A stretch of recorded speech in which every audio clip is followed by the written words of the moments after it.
இது ஒரு எச்சரிக்கை பதிவு. இந்த பதிவை கேட்கறதன் மூலமாக ஆபத்தில் இருந்து தப்பிக்கிறதுக்கு ஒரு வாய்ப்பு. உங்களுக்கு வேண்டிய வரத்தை அவர் இந்த நாளில் உங்களுக்கு நிச்சயமாக தந்து உங்கள் வாழ்க்கையை உயர்த்துவார். இந்த பதிவை கேட்கும்போது 2 கைகளை நீங்கள் தூக்கி இதில் என்ன சொல்லப்பட்டதோ அதை மனப்பூர்வமாக சொல்லுங்கள். ஒரு பெரிய அதிசயம் நடக்கும். உங்களுக்கே தெரியாமல் வாழ்க்கையில் பின்னுக்கு போயிட்டே இருக்கீங்க.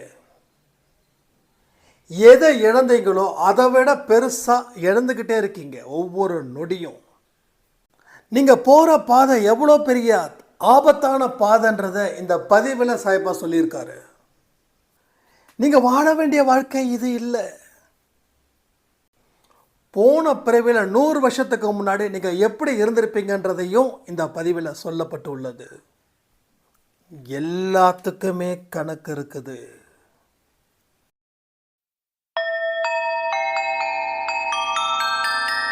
ஓம் சாயிரா சாயிரா, ஓம் சாயிரா சாயிரா, ஓம் சாயிரா சாயிரா, அன்பே சாயிரா, பேரன்பே சாயிரா, அகிலம் தளிக்க ஆத்மா விழிக்க அனுதினம் சாயிரா, எங்கள் அன்பே சாயிரா.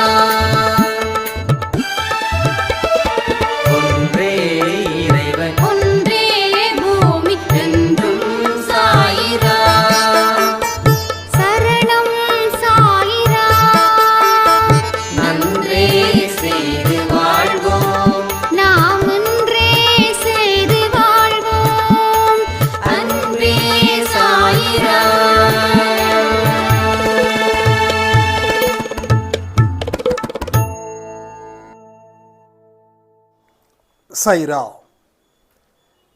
என் உயிரின் உயிரானவர்களே, எதிர்மறை எண்ணங்கள் அதிகரிக்குது. என் வாழ்க்கையையே அது புரட்டி போடுது. எப்பயுமே நல்லது நடக்கும் அப்படின்னு நான் நம்பவே இல்லை இந்த நிமிஷம் வரைக்கும். ஒரு மோசமான வாழ்க்கை தான் எனக்கு கிடைக்க போகுதுன்ற ஒரு உணர்வு தான் 24 மணி நேரமும் இருக்குது. பல துன்பத்துக்கு இதன் மூலமாக நான் ஆளாகிறேன்.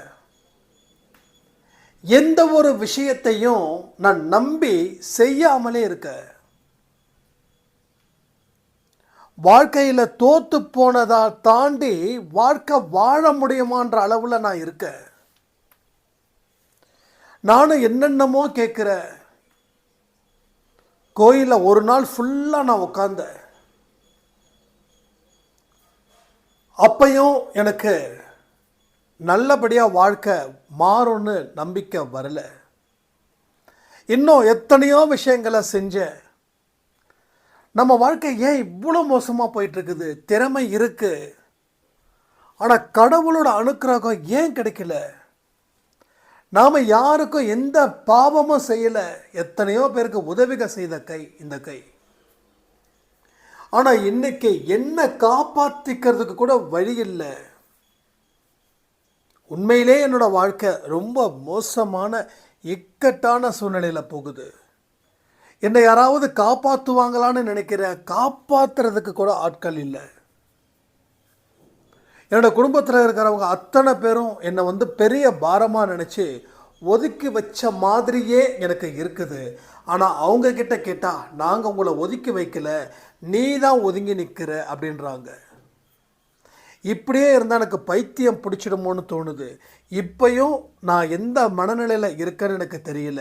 தயவு செய்து என் வாழ்க்கை மாறுமா மாறாதா அப்படின்றத சாயப்பா கிட்ட கேட்டு நீங்கள் சொல்லணும் அப்படின்னு தொடர்ந்து அவங்க கேட்டுகிட்டே இருந்திருக்காங்க. நானும் அவங்களுக்கு பதில் கொடுக்கலான்னு நினைக்கிறேன். பட் அதுக்குள்ளே வேறு விஷயமாக போயிடுது. அதுக்கப்புறம் தான் சரி ஓகே, இந்த வியாழக்கிழமை சாயப்பாவோட நாள் இல்லை. அப்போது இந்த மாதிரியான விஷயங்களால் யாராவது பாதிக்கப்பட்டு இருந்தீங்க அப்படின்னா கமெண்ட் பண்ணுங்கள். முதல்ல ஒரு விஷயத்தை நீங்கள் புரிஞ்சுக்கோங்க. நீங்கள் இந்த ஜென்மத்தில் மட்டும் இந்த பிறப்பு எடுக்கலை. எத்தனையோ வருஷங்கள் நீங்கள் வாழ்ந்துக்கிட்டு தான் இருக்கீங்க. கிட்டத்தட்ட பல பிறவிகளை நீங்கள் எடுத்திருக்கீங்க. நான் சொல்கிறத நீங்கள் சந்தேகம் இல்லாமல் நம்பினா மட்டும்தான் உங்களுக்கு இதில் இருந்து விடுபட ஒரு வழி கிடைக்கும். அது நான் முதல்ல சொல்லிடுறேன்.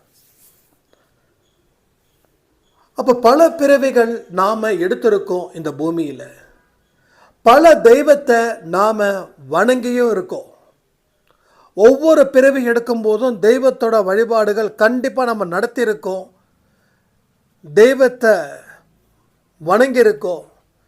தெய்வத்தின் வழியில் நடக்க முயற்சிகளும் நாம் செஞ்சுருக்கோம்.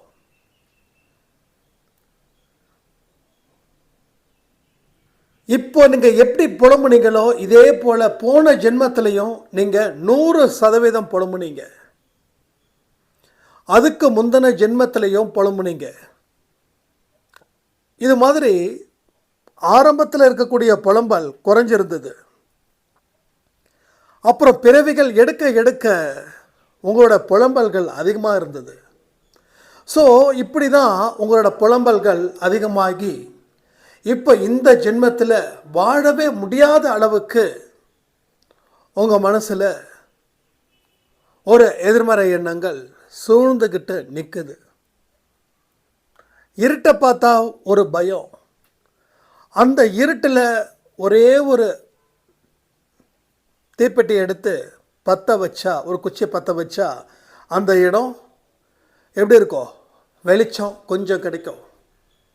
ஸோ வெளிச்சமே இல்லாமல் ஒரு இருட்டில் வாழ்ந்துக்கிட்டு இருக்கோம். வெளிச்சத்தை கிடைக்குமா கிடைக்காதா அப்படின்னு நம்ம மனசுக்குள்ள அது மாதிரி பல பிறவிகள் நம்ம எடுத்ததால் அதில் இருக்கக்கூடிய எண்ணங்கள் சூழ்ந்திருக்குது இருட்டு மாதிரி. பல பேரோட வாழ்க்கை ஈஸியாக போகுதுன்னா அவங்களுக்கு எல்லா எண்ணங்களும் கலந்துருக்குது.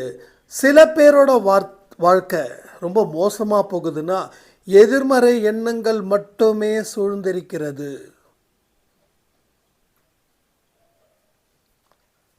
இதுக்கு தான் நம்ம அந்த காலத்தில் நேராக போய் கோயிலுக்கு போயிட்டு இந்த வேப்பிலை அடித்து பேய் ஓட்டுறது சொல்லுவாங்க. ஸோ எதிர்மறை எண்ணங்களோட வெளிப்பாடுகள் தான் பேயாட்டம் பிசாசாட்டம். ஸோ பேயும் கிடையாது, பிசாசும் கிடையாது. எல்லாமே எண்ணங்களால் உருவாக்கப்பட்டது. Think of processing. பேய் இருக்குது அப்படின்னா இருக்குது, பேய் இல்லை அப்படின்னா இல்லை. அப்போ எது உண்மை? இருக்குதுன்னு நினைக்கிறத எந்த அளவுக்கு உண்மையோ அதே போல் இல்லை அப்படின்றதுக்கும் அதுதான் உண்மை. அப்போ நம்ம எண்ணங்களுடைய கூட்டு தான் இந்த வாழ்க்கை. நீங்கள் எந்த மாதிரியான எண்ணங்களை சேகரித்து வச்சுருக்கீங்க அதை பொறுத்து தான் நமக்கு எதிர்மறை எண்ணங்கள் இருக்கா நேர்மறை எண்ணங்கள் இருக்கான்றதை கண்டுபிடிக்க முடியும். நம்ம நல்ல வாழ்க்கையை வாழ்ந்துக்கிட்டு இருக்கோம், எல்லாம் சிறப்பாக இருக்குதுன்னா நம்ம எதிர்மறை எண்ணங்களில் இருந்து நேர்மறை எண்ணங்களுக்கு கடந்துட்டோன்னு அர்த்தம். இல்லை நாம் அங்கேயே தான் இருக்கிறோம் அப்படின்னா அந்த எதிர்மறை எண்ணங்கள் இன்னமும் அதிகரித்து உங்கள் மனநிலையை பாதிக்கிற அளவுக்கு அதிக வளர்ந்துக்கிட்டு இருக்குது. நான் திரும்பவும் சொல்கிறேன், நான் சொல்கிறத 100% நீங்கள் நம்பினா மட்டும்தான் இதில் இருந்து வெளிவர முடியும். இதை ஒரு ஆப்ஷனாக நீங்கள் வச்சுக்காம இதை 100% நம்பிடுங்க. ஏன்னா நம்ம இங்கே கடவுளை பற்றி தான் இங்கே பேசுகிறோம். கடவுள் எந்த மாதிரியான வாழ்க்கையை கொடுக்க போகிறாருன்றதை பற்றி தான் பேசுகிறோம். ஒரு பரிகாரம் செய்கிறதால மட்டும் எண்ணங்களை மாற்றிட முடியாது. அது அந்த நேரத்துக்கு மனசுக்குள்ளே ஒரு உற்சாகத்தை கொடுக்கும். ஆனால் அந்த பரிகாரம் செஞ்சு முடித்தா 2வது நாள் 3வது நாள் கழித்து மறுபடியும் பழைய பிரச்சனைகள் தான் உருவாகும். அப்போ பரிகாரம் செய்கிறதால பிரச்சனைகள் தீரப்போவது இல்லை. அப்போ என்ன விஷயங்கள் நாம் மாற்றணுமோ அந்த விஷயங்களை நாம் மாற்றினா மட்டும்தான் நம்மளோட வாழ்க்கை என்றைக்குமே சிறப்பாக இருக்கும். இதுதான் நீங்கள் புரிஞ்சுக்க வேண்டிய முதல் படி. எதுவுமே வெளியில் இருந்து மாற்றிடவும் முடியாது. இதை மனசில் ஆழமாக வச்சுக்கோங்க. வெளியில் இருந்து வரக்கூடியது உங்கள் வாழ்க்கையில் என்றைக்குமே உதவிகரமாக அமையாது. திரும்பவும் சொல்கிறேன், அது அந்த நேரத்துக்கு நமக்கு ஒரு சந்தோஷத்தை கொடுக்கும், அவ்வளோதான். அது it's a temporary, it's not a பர்மனெண்ட்டான விஷயத்தை பற்றி தான் இங்கே பேசிகிட்டு இருக்கோம். அப்போது நிரந்தரமாக ஒரு விஷயம் சரியாகணும்னா அதற்கு உண்டான நேரமும் காலமும் தேவைப்படும். அதில் நீங்கள் ஸ்ட்ராங்காக இருக்கணும். அப்போது உங்களுக்கு மாற முடியும், மாற்றிக்க முடியுன்ற நம்பிக்கை உங்களுக்கு இந்த நிமிஷம் இருக்குதா? கமெண்ட் பண்ணுங்கள். மாற்றிக்க முடியுது, என்னால் மாற்றிக்க முடியும், இறுதியாக இந்த இடத்துல வந்து நிற்கிறேன், இப்போ நான் மாறுவதற்கு என்ன வேணாலும் செய்ய தயார். அந்த நிலையில் நீங்கள் 2 கைகளையும் நாடிய சொல்லும் போதே சொல்கிறேன். ஏன்னா இதெல்லாம் நம்ம செய்யணுமான்னு யோசிக்கும்போது இல்லை, ஒரு செயல்கள் செய்யும்போது நம்ம மனசில் ஆழமாக அந்த ஒரு இது வரும். இப்போவே சொல்லுங்கள், 2 கையையும் உயர்த்துங்க. நீங்கள் உக்காந்துட்ருக்கீங்களோ நடந்துக்கிட்டு இருக்கீங்களோ அது விஷயம் கிடையாது. 2 கைகளையும் உயர்த்துங்க. 2 கையிலையும் உயர்த்துங்க. கண்களை மூடுங்க. நான் சொல்கிறத அப்படியே கண்களை மூடி கேளுங்க. அதை கேட்குறத அப்படியே மனசில் பதிய வச்சு சொல்லுங்கள். கடவுளே, என்னால் மாற முடியும். நான் 100% இந்த வார்த்தைகளை நம்புகிறேன். என் வாழ்க்கை உயர்ந்ததாக இருக்கும். நான் உன்னை நம்புகிறேன், உன்னை சரணடைகிற, என்னை தாண்டி ஒன்றை நினைக்கிறேன், நீ என்னை வாழ வைப்பண்ணு, நான் நம்பிக்கையோடு என் வாழ்க்கையை ஆரம்பிக்கிறேன்னு சொல்லுங்கள். கைகளை தூக்கிக்கிட்டே இருக்கட்டும். இனி என் வாழ்க்கையில் எதிர்மறை எண்ணங்களை நான் என்றைக்குமே கொண்டு வராத அளவுக்கு நேர்மறை எண்ணங்களை என் மனசில் பதிய வச்சு நான் வெற்றி நட போடுவேன். இப்போ கை இறக்கிக்கோங்க. கைகளை உயர்ந்து தூக்கும்போது அதனுடைய உண்மை என்னன்னு தெரியுமா உங்களுக்கு? என் கையில் எதுவுமே கிடையாது, நீ என்னை காப்பாற்றுன்னு சொல்லி சரணாகதி தத்துவத்தை அந்த இடத்துல கொண்டு வரோம். அதுக்கு தான் அந்த 2 கைகளை நாம் தூக்க சொல்கிறோம். எதுவாக இருந்தாலும் சரி மனப்பூர்வமாக செய்யணும், நம்பிக்கையோடு செய்யணும். பாதி நம்பிக்கை முக்கால்வாசி நம்பிக்கை இங்கே வேலைக்கு ஆகாது. அப்படி பண்ணுற மாதிரி எந்த வேலையும் பண்ணாதீங்க. என்னோடது மட்டும் இல்லை, வேறு யாரோடதையும் நீங்கள் ஃபாலோ பண்ண முடியாது. ஏன் அப்படின்னா உங்கள் நம்பிக்கை பெரிய அளவில் இல்லை. அப்போது ஒவ்வொரு ஜென்மத்திலையும் நல்ல கவனிங்க, ஒவ்வொரு ஜென்மத்திலையும் நம்மளுடைய எதிர்மறை எண்ணங்கள் அளவுக்கு அதிகமாக நம்ம ஆன்மாவுக்குள்ளே பதிஞ்சுது. ஏன்னா ஆன்மாவுக்கு தான் பிறப்பும் இல்லை இறப்பும் இல்லை. இது நீங்கள் நம்புறீங்களா? ஏன்னா இதை நம்பினாதான் இது எல்லா விஷயமும் உங்களுக்கு சம்மந்தமாகும். இல்லைண்ணா நான் அப்படிலாம் கிடையாதுப்பா, இந்த ஜென்மம் முடிஞ்சிச்சு, அடுத்த ஜென்மம் வேற, இப்படி நினைக்கிறவங்களுக்கு நான் என்ன சொன்னாலும் அது புரியாது. அப்படியே உங்களுக்கு கேள்விகள் வந்துச்சுன்னா அதுக்கு நான் பதில் சொல்கிறேன். ஏன் சில பேர் ஏழையாக பிறக்கிறாங்க, சில பேர் பணக்காரராக பிறக்கிறாங்க? ஏன் ஆரம்பத்தில் வறுமை ஒருத்தவங்களுக்கு அப்படியே பயங்கரமாக இருக்குது, சில பேருக்கு செல்வ செழிப்பாக பிறக்கிறாங்க? என்ன காரணம்? கடவுள் ஏன் மாற்றி மாற்றி ஒருத்தனுக்கு ஒன்றுமே இல்லாமல் படைச்சு துன்பத்திலேயே வாழ்க்கை சிக்கணும்னு தலையில் எழுதியிருக்காரு, இன்னொருத்தனுக்கு ஏன் மாற்றி எழுதியிருக்காரு? இதுக்கு என்ன பதில்? இதற்கு என்ன பதில் நீங்கள் சொல்லுங்கள். அப்போது ஏதோ ஒரு கணக்கின் படி தான் நம்ம இன்பத்தை அனுபவிக்கிறோம், துன்பத்தை அனுபவிக்கிறோம். ஏதோ ஒரு கணக்கு, அந்த கணக்கு தான் பூர்வ ஜென்ம கணக்குன்ற. பூர்வ ஜென்மத்தில் இருக்கக்கூடிய விஷயங்களை தான் இன்றைக்கி அடுத்தடுத்த ஜென்மமாக பந்தமாக தொடர்ந்துக்கிட்டு இருக்குதுங்க. போன ஜென்மத்தில் இதே நாளில் இதே நிலையில் நம்ம பேசியிருப்போம். நம்ம கணக்கின்படி இது 2025 100 வருஷம் கழித்து பாருங்கள். எந்த வருஷம்னு பாருங்கள். அப்போ ஒரு வேற ஒரு ஜென்மம் நம்ம எடுத்திருப்போம். 2020 யாராவது கணக்கு சொல்லுங்கள். 2025 -100 கூட்டினா கழிச்சா என்ன வருஷம் வருதோ பாருங்கள். அந்த வருஷத்தில் நம்ம வாழ்ந்துருக்கோம். அப்பயும் நம்ம உட்காந்து பேசியிருக்கோம். அப்போ கொஞ்சம் கொஞ்சமாக நீங்கள் அந்த எதிர்மறை எண்ணங்களை தீர்த்துக்கிட்டே வந்ததால தான் இன்றைக்கி கொஞ்சமாவது நேர்மறை எண்ணங்களை வச்சு நம்ம வாழ்ந்துக்கிட்டு இருக்கோம். ஸோ திரும்ப சொல்ல 2025 -100 இது என்ன வருதோ அந்த வருஷத்தில் நம்ம வாழ்ந்துருக்கோம். வாழ முடியாதுன்னு சொல்லவே முடியாது, வாழ்ந்துருக்கோம். வாழ்ந்ததால தான் நமக்கு இந்த மாதிரியான ஒரு வாழ்க்கை வந்துட்டுருக்கு.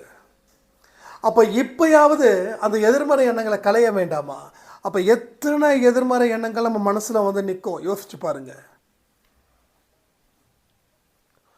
மொத்தமாக ஒவ்வொரு வீட்லேயும் ஒரு ஒரு குப்பைகள் இருக்குது. பின்னாடி ஒரு குப்பை டப்பா வச்சுருப்போம். அதில் அந்தந்த அன்னைக்கு இருக்கக்கூடிய குப்பைகளை போட்டிருப்போம். ஒரே நாளில் நம்ம வச்சுருக்கக்கூடிய அந்த குப்பை டப்பா ஃபுல்லாகிடுது. அடுத்த நாள் என்ன பண்ணுறோம்? அதை போய் ஒரு இடத்துல கொட்டுறோம். நம்ம வீட்டிலே வந்து வாங்கிட்டு போகிற அளவுக்கு இப்போ வந்துடுச்சு. இப்போது அவங்க என்ன பண்ணுறாங்க? வேற ஒரு இடத்துல கொட்டுறாங்க. அங்கேருந்து குப்பைகளை எடுத்துகிட்டு போய் வேற ஒரு இடத்துல கொட்டுறாங்க. ஒரு ஒரு ஊர்லேயும் ஒரு ஒதுக்குப்புறமான இடத்த வச்சு அந்த இடத்துல ஒட்டுமொத்த குப்பைகளையும் அங்கே கொட்டுறாங்க. அது பெரிய மலை போல் இருக்குது. அவ்வளோ குப்பைகள் ஒரு மலை போல் இருக்குது. அந்த குப்பைக்குள்ளே என்னதான் இருக்குன்னு தெரியாது. பெருச்சாலி ஓடும், அது ஓடும், இது ஓடும். ஆபத்து நிறைந்த பகுதியாக கூட இருக்கும். நம்ம துப்புரவு பணியாளர்கள்லாம் உண்மையிலே சொல்கிறேன், அது எவ்வளோ கஷ்டப்பட்டு எவ்வளோ வந்து பண்ணுறாங்கன்னு நம்ம யோசிச்சு நம்மளோட குப்பையை நமக்கே ஸ்மெல் பார்க்கும்போதே ஒமட்டுது. 2 நாள் கழிச்சு 3 நாள் கழிச்சு நம்ம குப்பையை கொட்ட ஆரம்பித்தேன்னா அப்போ யோசிச்சு பாருங்கள். அப்போது அந்த ஊருக்கு ஒதுக்குப்புறமாக இருக்கிற இடத்த ஒதுக்கி அத்தனை குப்பைகளை கொட்டி வச்சுருக்கோம். அந்த குப்பைகள் எந்த அளவில் இருக்குதோ அதை விட 1000 மடங்கு, எவ்வளோ 1000 மடங்கு நம்ம மனசுலையும் அந்த எதிர்மறை எண்ணங்கள் அப்படின்றது ஒன்று சூழ்ந்துக்கிட்டு இருக்குது. அப்போ இந்த எதிர்மறை எண்ணங்களை கலைக்கிறதுக்கு தான் நல்ல விஷயங்களை நாம் கேட்கணும், பார்க்கணும், அதன்படி நடக்கணும். அப்போ அத்தனை குப்பையையும் நீங்கள் என்ன பண்ணணும்? அதை அழிக்கணும், தீர்க்கணும், அந்த இடத்த விட்டு அகற்றணும். இப்போ அந்த இடத்துல வந்து ஒரு வீடு கட்ட போகிறோம், இல்லை ஒரு பெரிய கோயில் கட்ட போகிறோம். இப்போ இந்த குப்பையை என்ன பண்ணணும்? அந்த குப்பையை எடுத்தால் தான் கோயில் கட்ட முடியும். அந்த குப்பையை ஒரு பகுதியாக வச்சுக்கிட்டு கோயில் கட்ட முடியுமா? இல்லை வீடு கட்ட முடியுமா? இல்லை ஷாப்பிங் மால் கட்ட முடியுமா? இல்லை வேறு எதை கட்ட முடியுமா? அப்போ அந்த குப்பைகளை எடுக்கணும். அந்த குப்பைகளை எடுத்தால் தான் அந்த இடத்த க்ளீன் பண்ணணும், க்ளீன் ஆகும். குப்பையை எடுத்தால் தான் க்ளீன் ஆகும். அதுக்கப்புறம் நாம் என்னென்ன வழிகளை செய்யணுமோ அதை செய்யணும். இப்போ முன்னொரு காலத்தில் குப்பையாக இருந்தது, இப்போ அந்த இடம் புனிதமான இடமா மாறிடுச்சு. ஏன்னா நம்ம சுத்தம் பண்ணோம், அந்த குப்பைகளை வேற ஒரு இடத்துல கொண்டு போய் கொட்டணும். அதே போல் நம்மளோட ஆன்மாக்களில் எதிர்மறை எண்ணங்கள் அப்படின்ற ஒரு பெரும் குப்பை கூடம், ஒரு குப்பை நிற்கிற ஒரு இடமா போய் மாறிடுச்சு. அது வந்து ஃபுல்லாக அந்த ஆன்மாவையே அழுக்கு பண்ணிடுச்சு. அந்த இடத்த அந்த குப்பை அழுக்கு பண்ணிடுச்சு. ஸோ இடம் அந்த குப்பையை அழுக்கு பண்ணலை, அந்த குப்பை அந்த இடத்த அழுக்கு பண்ணிடுச்சு. இடம்தான் ஆன்மா, அந்த குப்பைகள் தான் எதிர்மறை எண்ணங்கள். அப்போ அந்த ஆன்மா இடம், அந்த இடத்த புனிதமாக இருந்தால் தான் அந்த இடத்துக்கு வேல்யூ. இல்லைன்னா அந்த இடத்துக்கு வேல்யூ இல்லை. நம்ம மூக்கை பிடிச்சிக்கிட்டு தான் நடப்போம். மூக்கை எவ்வளோ நேரம் பிடிக்க முடியும்?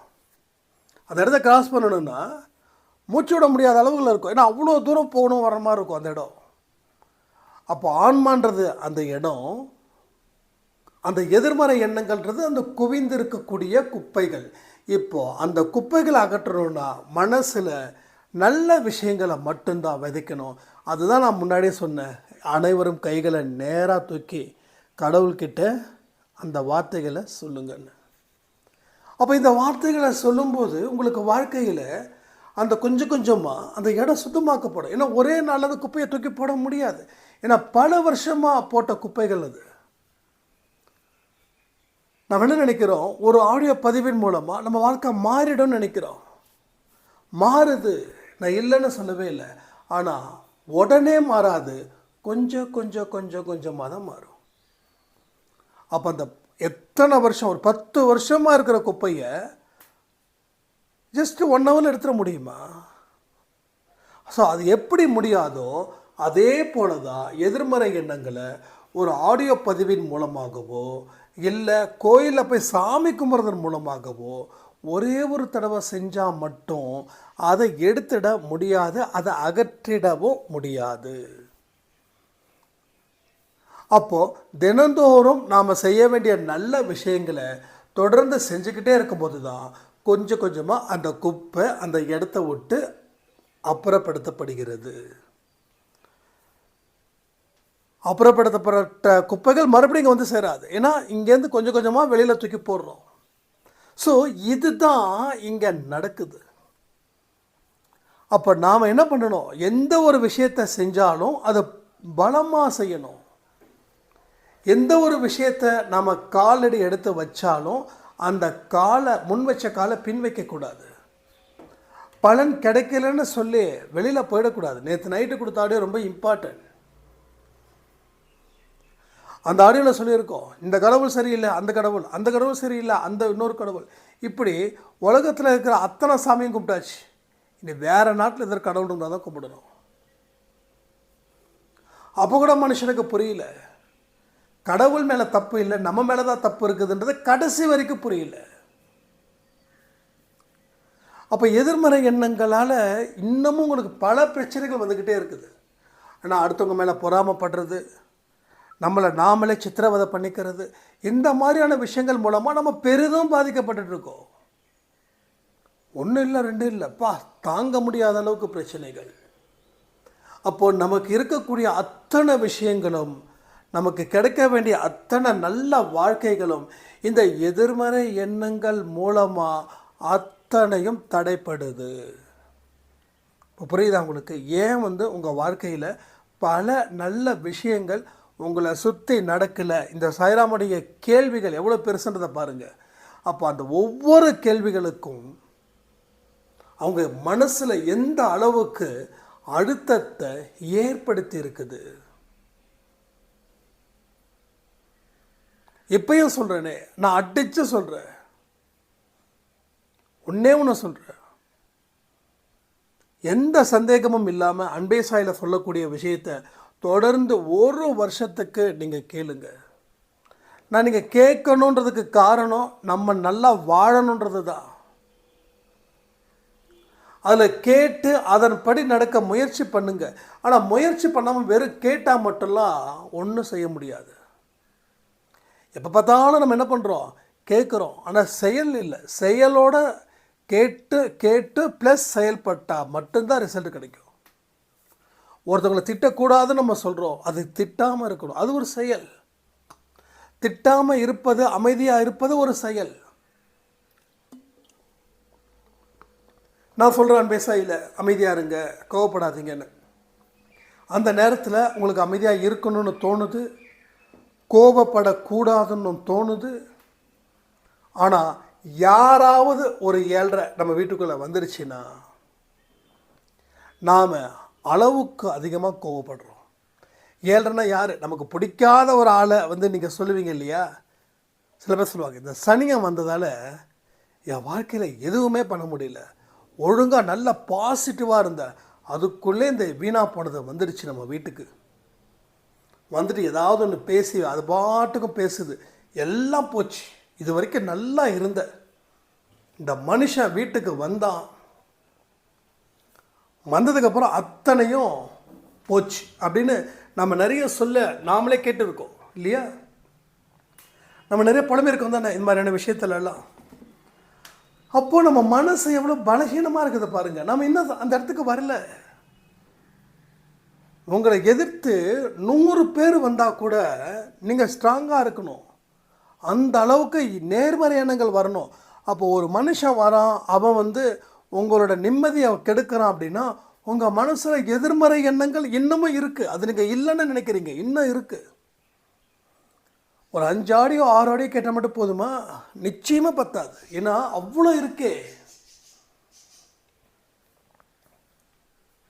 குப்பைகள் ஃபுல்லாக இருக்குது. அந்த இடம் ஃபுல்லாக குப்பை ரொம்ப கிடக்குது. அவ்வளோ பெரிய இடம். அந்த இடம் ஃபுல்லாக குப்பை ரொம்ப கிடக்குது. ஒரு சின்னோண்டு இடத்துல குப்பை இருந்துச்சுன்னா எடுத்துடலாம். ஆனால் இது ரொம்ப பெரிய இடம். ஒரு பெரிய கிரவுண்டுன்னு வச்சுக்கலாம். கண்ணுக்கு எட்டின வரைக்கும் குப்பை இருக்குது. கண்ணுக்கு எட்டின வரைக்கும்னா யோசிச்சு பாருங்க எவ்வளோ தூரத்தில் இந்த குப்பை இருக்குன்னு. கண்ணுக்கு எட்டும் தூரம் இருக்கக்கூடிய எதிர்மறை எண்ணங்களை நீங்கள் நினச்சிட்டு இருக்கீங்க எல்லாம் போயிடுச்சு ஓகே அப்படின்னு. அது போகலை. அது உங்கள் கூட தான் இருக்குது. அது கொஞ்சம் கொஞ்சமாக தான் போகும். அதனோட தன்மையை புரிஞ்சுக்கிட்டு நீங்கள் வாழ்கிறத விட்டுட்டு அதை பற்றி புரிஞ்சிக்காம எல்லாம் ஓகே அப்படின்னு நினச்சி நீங்கள் வாழும்போது தான் சில பிரச்சனைகள் ஏற்படும் போது தான் எதுவுமே ஓகே இல்லை அப்படின்ற ஒரு விஷயமே உங்களுக்கு புரிய வருது. ஸோ எப்போ புரியுது? எதுவுமே ஓகே இல்லைன்ற ஒரு விஷயம் அப்போ தான் புரிய வருது. அப்போ நம்ம என்ன பண்ணுறோம்? எகைன் ஃபீல் பண்ணுறோம். ஐயையோ இப்படி ஆயிடுச்சே, நான் கடவுள் எனக்கு கொடுப்பாருன்னு நினச்சேன்னு, ஆனால் கொடுத்தவர் மறுபடியும் பிடுங்கிட்டாரே. அவர் பிடுங்கவும் இல்லை, அவர் கொடுக்கவும் இல்லை. ஏன்னா ஏற்கனவே கொடுத்தது தான், புதுசாக அவர் கொடுக்கல. அவர் கொடுத்தது எப்போ வேலை செய்யும் அப்படின்னு ஒரு கணக்கு இருக்குல்ல. இப்போ சூரியன் எப்போ வேலை செய்யும்? பகல் நேரத்தில். இரவு நேரத்தில் சூரியன் வேலை செய்யுமா? செய்யாது. அப்போ சூரியன் வேலையை செய்கிறேன்னு சொல்லிட முடியுமா இரவு நேரத்தில்? எப்போ இரவு நேரத்தில் சூரியன் வருமாப்பான்னு சொல்லி யாராவது கேள்வி கேட்டால் அவனை நம்ம பைத்தியக்காரனாக நினைப்போம். ஏன்னா அவன் பைத்தியக்காரத்தனமாக தான் அவன் கேள்வி கேட்குறான். அது வேலை செய்கிற நேரத்தில் வேலை செய்யும். காலையில் 6 மணியில் இருந்து ஈவினிங் 6 மணி வரைக்கும் அது வேலை செய்யுது. அப்போது காலையில் 6 மணியில் இருந்து நைட்டு 6 மணி வரைக்கும் அது வேலை செய்யலைன்னா அந்த 6 மணியில் இருந்து முதல் நாள் 6 மணிலேருந்து வரக்கூடிய இருட்டு தொடரும்.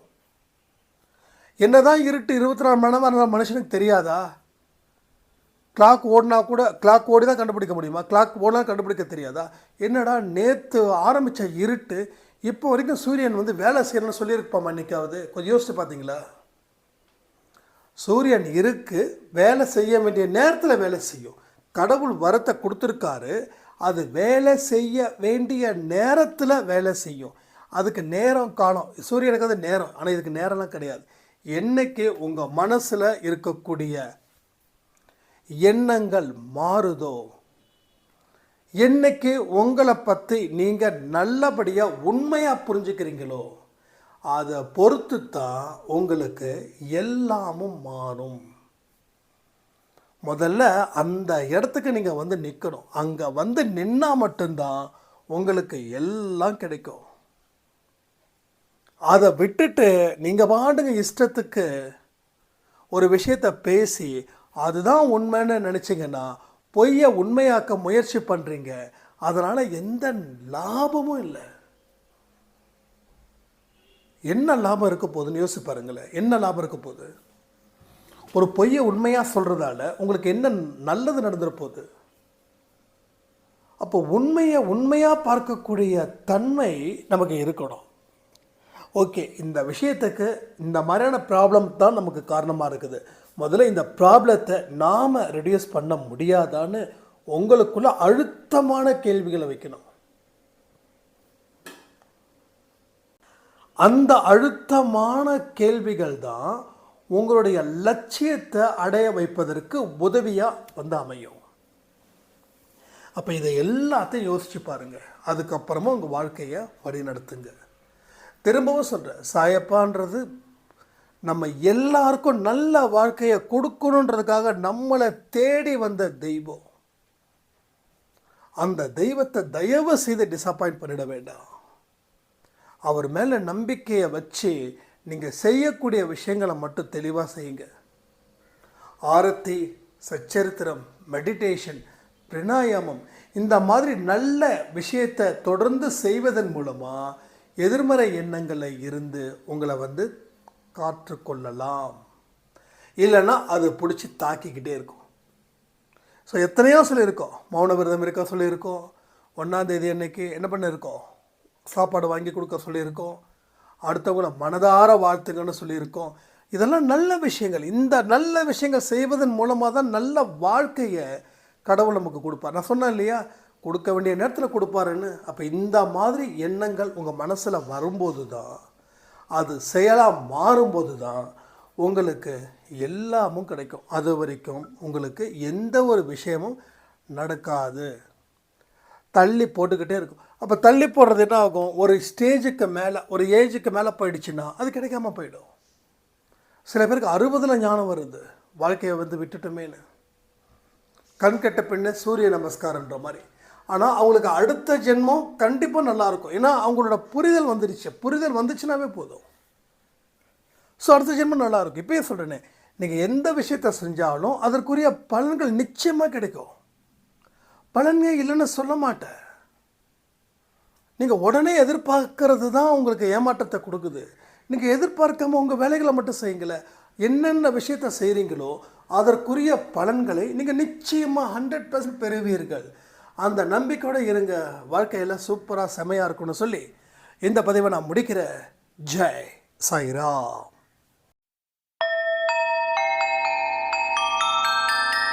ஓம் சாயிரா சாயிரா. ஓம் சாயிரா சாயிரா.